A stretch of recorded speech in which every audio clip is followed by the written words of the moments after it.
Bupati Bogor Rudi Susmanto menyampaikan rasa bangga dan apresiasinya atas semangat dan dedikasi para pemuda Kabupaten Bogor bahwa Karang Taruna memiliki peran historis dan juga strategis dalam menjaga stabilitas bangsa, terlebih dalam konteks kebinekaan yang menjadi pondasi pembangunan daerah. Rudi Susmanto juga mengucapkan selamat kepada Ketua Karang Taruna yang baru dilantik Heri Gunawan serta seluruh jajaran pengurus yang akan mengemban amanah hingga 2030 mendatang. Sekaligus memberikan penghargaan setinggi-tingginya kepada pengurus Karang Taruna sebelumnya yang dipimpin Irfan Derajat atas kontribusi positifnya selama 5 tahun terakhir. Sementara itu, Ketua Karang Taruna Kabupaten Bogor Heri Gunawan menyatakan usai acara pelantikan, kegiatan tersebut akan dilanjutkan dengan rapat kerja atau raker, membahas soal Grand Design Asa Cita Karang Taruna. Kegiatan kita pelantikan, setelah beres, kemudian kita akan lanjut rapat kerja.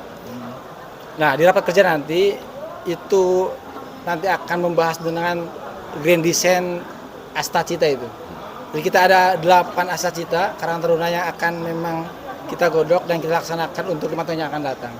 Pertama soal pembangunan SDM kepemudaan di tingkat desa, yang memang nanti ada bantuan operasional yang akan kita gelontorkan.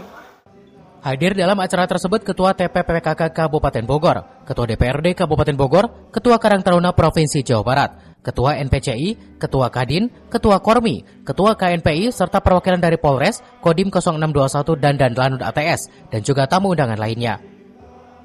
Dari Cibinong, Kabupaten Bogor, Suhanda Abriji melaporkan.